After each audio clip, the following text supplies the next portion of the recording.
One evening, David got up from his bed, and he walked around on the roof of his palace. And from the roof, he saw a woman bathing. The woman was very beautiful, and so David sent someone to find out about her. The man said, "She is Bathsheba, the daughter of Eliam and the wife of Uriah the Hittite." Then David sent messengers to get her. She came to him, and he slept with her. Now she was purifying herself from her monthly uncleanness. Then she went back home. The woman conceived and sent word to David, saying, "I'm pregnant." So David sent this word to Joab, "Send me Uriah the Hittite." And Joab sent him to David. When Uriah came to him, David asked him how Joab was, how the soldiers were, and how the war was going.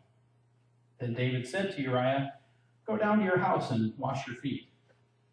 So Uriah left the palace, and a gift from the king was sent after him. But Uriah slept at the entrance to the palace with all his master's servants, and did not go down to his house. David was told Uriah did not go home. So he asked Uriah, "Haven't you just come from a military campaign? Why didn't you go home?" Uriah said to David, "The ark and Israel and Judah are staying in tents, and my commander Joab and my lord's men are camped in the open country. How could I go to my house to eat and drink and make love to my wife? As surely as you live, I will not do such a thing." Then David said to him, "Stay here one more day, and tomorrow I will send you back." So Uriah remained in Jerusalem that day and the next. At David's invitation, he ate and drank with them, and David made him drunk. But in the evening, Uriah went out to sleep on his mat among his master's servants. He did not go home. In the morning, David wrote a letter to Joab and sent it with Uriah. In it, he wrote, "Put Uriah out in front where the fighting is fiercest, then withdraw from him, so he will be struck down and die."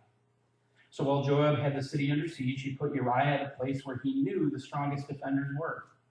When the men of the city came out and fought against Joab, some of the men in David's army fell. Moreover, Uriah the Hittite died. Joab sent David a full account of the battle. When Uriah's wife heard that her husband was dead, she mourned for him. After the time of mourning was over, David had her brought to his house, and she became his wife and bore him a son. But the thing David had done displeased the Lord. James asks in chapter 4, verse 1, "What causes fights and quarrels among you? Don't they come from your desires that battle within you? You desire but do not have, so you kill. You covet, but you cannot get what you want, so you quarrel and fight." There was something happening in the Christian community during James's day. There were believers, Christians, that were behaving in such a way that James finds it necessary to address that behavior in his letter. It's important enough to James to put in this letter that he sends. It might help to clarify the situation that the first century church was in, what they were dealing with. Remember earlier in the letter, we found out from James that there are both rich and poor in this Christian community, right? And it's even come to James's attention that favoritism is being played out in the church. They're treating rich people better than they're treating poor people. It's also interesting to note that during this time, there was a zealot movement in Jerusalem and Israel where devout Jews were getting people together. They were rising up, trying to overthrow or throw off the oppression of Rome.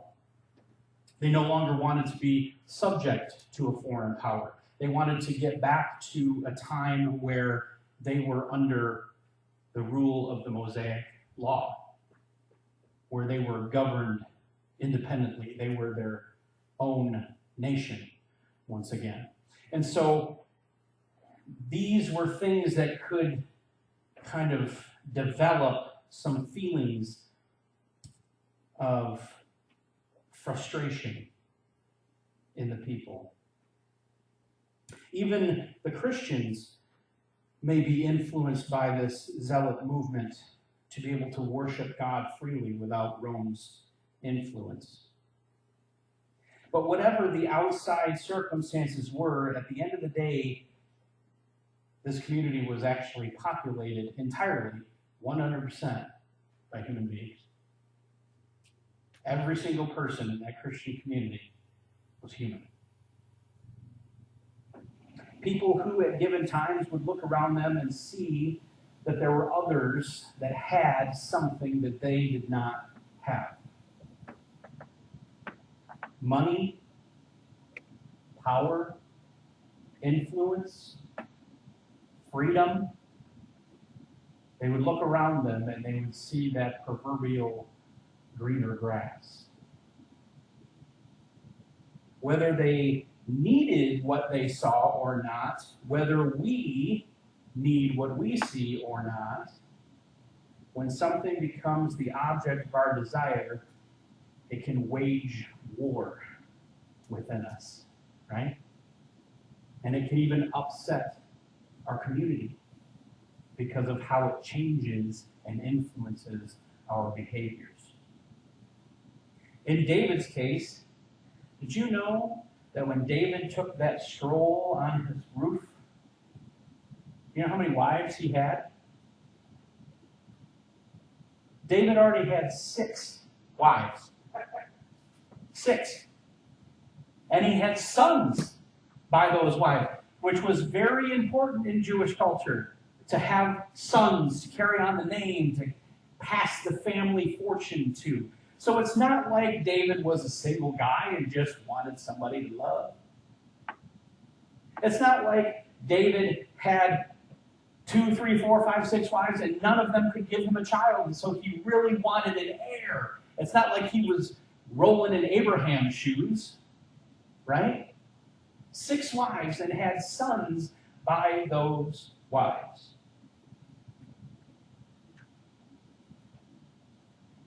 Not to mention concubines. So he didn't just have his wives, as though 6 were not enough. But he took a stroll on his roof one evening, and he noticed himself a beautiful lady.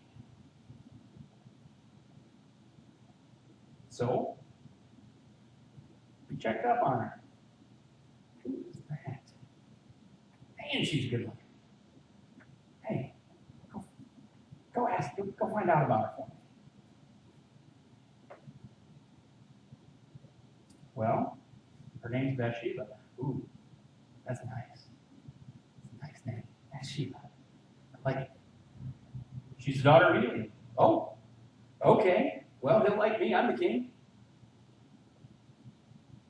She's married to Uriah. Oh, no. Married, huh? Well, I don't care. Get her for me. She will be mine. Oh, yeah. And she was. Another man's wife. David already had 6, but he wanted her. David was willing to break God's law to satisfy his desire. David was willing to break God's law to cover up that first sin by killing a man. He was willing to lie and kill just to have what he wanted. So much so that I realized something as I was reading that story to you. He sent Uriah away from Jerusalem with his own death sentence. Uriah carried the letter to Joab with the instructions to kill him. Because David wanted Bathsheba. There was unrest among the Christian community in the first century. Some among them were unsatisfied with their situation. Some were unsatisfied with what they had, and so apparently fights began to spring up. We don't know their frequency. We don't know their content. We don't know what instigated them exactly. We can guess that maybe it was financial. Maybe it was oppression. But whatever it was enough for James to say something. And what does he say? Why are you fighting? It's because of your desire. But why are you feeling so powerless against this desire? What is it? He says you don't have because you don't ask God. Let's go back to David's story. The prophet Nathan comes to call David to account for what he had done. And he tells David a story. And it's a parable of sorts. It's a different scenario, but it's the same thing that David had done. And David gets really upset at this story, at the character in the story who did this terrible thing, the same type of thing that David had done. And Nathan goes, yeah, you're upset? You're that guy. You're the guy who took a poor man's lamb and killed it.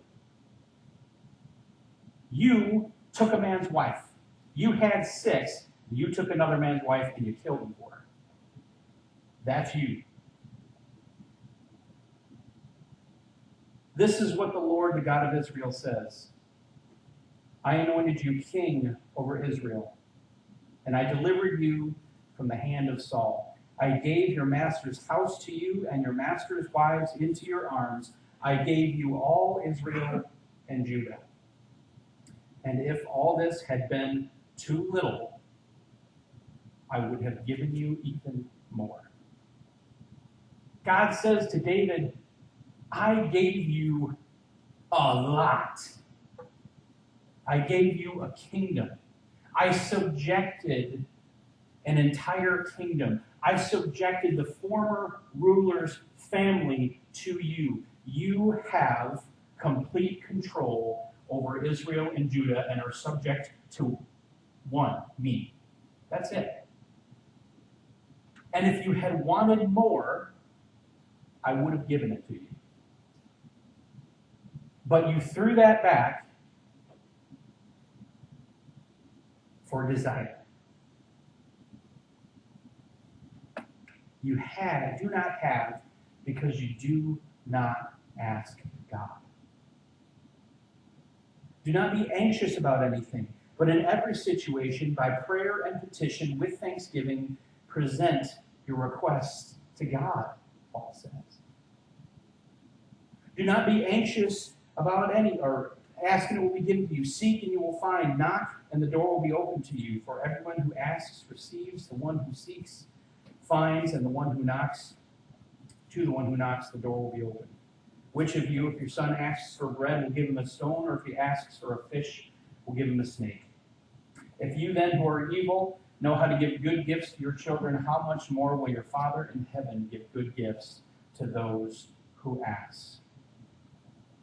You do not have because you do not ask God. The statement is pretty frank, right? Not a whole lot of hidden meaning there from James. But there is something about that statement that I want to address. Why?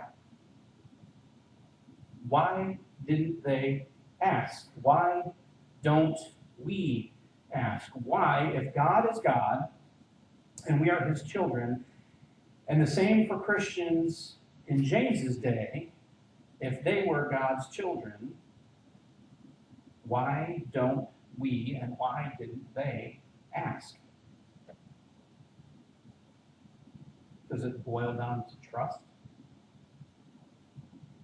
Does it go back to that double-mindedness of the earlier part of the letter? Do we think that God can't do what we ask of him? Sometimes it's easier to trust with the small stuff, but the big, important stuff, we don't want to relinquish self-reliance. We don't want to give up control. I want to do something about it. When it comes to desire, I want it. Right?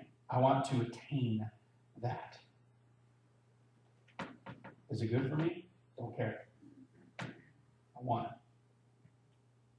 I want to have, I want to be, I want to do.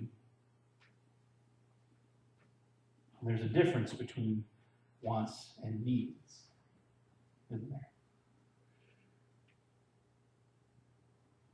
When they and we are driven purely by what we want, that's not a good thing. Are we driven that way? Are we driven by what we need? But they wouldn't always refrain from asking, because James continues in this little three-verse section. He says, when you ask, you do not receive because you ask with wrong motives, that you may spend what you get on your pleasures. If we go back to those situations that might be motivating these upheavals in the community, there are those believers who are poor, right? And those believers who are in persecution. They're trying to change those circumstances. But why? What motivates them to change those circumstances?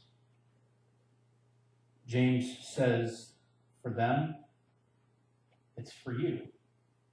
It's for your pleasure. You don't want to be poor because you want to be able to have money to spend stuff on yourself. You want to be comfortable. Their heart is in the wrong place. Jesus says, and when you pray, don't keep on babbling like the pagans, for they think they will be heard because of their many words. Do not be like them, for your Father knows what you need before you ask. So, this is how you should pray. Our Father in heaven, hallowed be your name. Your kingdom come, your will be done on earth as it is in heaven. Give us today our daily bread, and forgive us our debts as we have also forgiven our debtors. And lead us not into temptation, but deliver us from the evil one. It's pretty short and sweet. Jesus also says, so do not worry, saying, what shall we eat, or what shall we drink, or what shall we wear? For the pagans run after all these things, and your heavenly Father knows that you need them. It's twice now that Jesus says, God knows what you need. Seek first his kingdom and his righteousness, and all these things will be given to you as well. Ask for the important stuff. Ask God to give you a heart for what he cares about. He made us, right? Formed Adam out of the dust of the ground. Formed Eve from Adam. There is nothing about this human body that is a mystery to God. He knows what we need. He loves us. Imagine that. For God so loved the world. He'll take care of us. And in order to do that, some of that responsibility actually falls on us.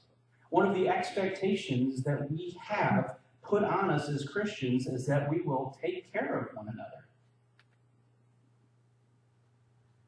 Look at the early church.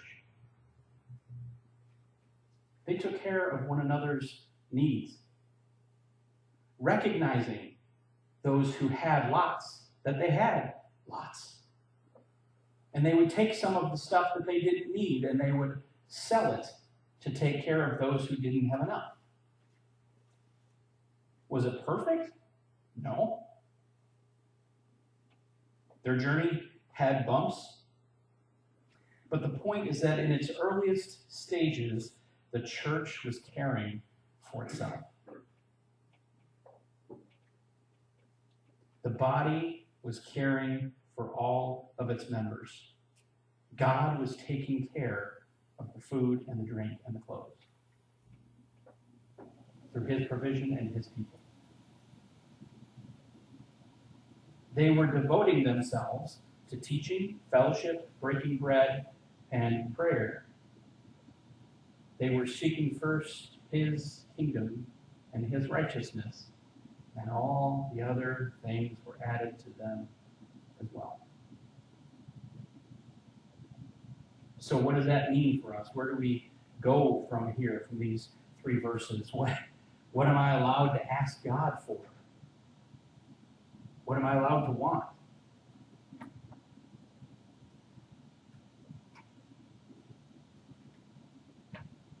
Well, God's your dad. Ask him for whatever's concerning you.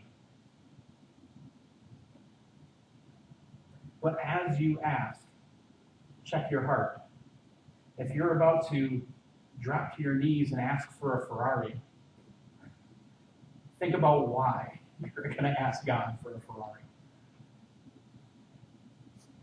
What's your motivation? Why do I want this? Am I driven by selfishness, or am I driven out of concern for the kingdom? Do I need something? My kid needs to go to the doctor and I don't have the money. We need to put groceries in the house because we don't have food to eat. Put it to God. Ask him about it. Ask him for what you need. Trust him to care for you. And ask him for what you want. But do not expect the all-powerful creator of the universe to be your genie. Because he's your dad. He's going to give you what you need. He's going to give you what's good for you. He's not going to give you something that's not good for you. So whatever it is that you need or want, check your heart and ask. But don't allow your desire to overtake you and cause you to sin. Don't allow your desire to cause strife between you and others. Let's pray. Heavenly Father, we thank you for being the good and gracious and wonderful God that you are, for caring about us enough to say yes when you need to say yes and to say no when you need to say no. Father, I pray that you would work in us that when we do need to come to you for something, we know that it's something that you care about, something important for us, something important for the kingdom. And that those other desires, if it's not something important, that we won't feel that it's that important. That we will put the kingdom and righteousness at the forefront. And that we put our desires in the background. That they will not control us, that they won't overtake us, that they won't cause problems, that they won't cause sin to fester in us. Father, help us to do that. Teach us, encourage us, strengthen us. We pray in Jesus' name. Amen.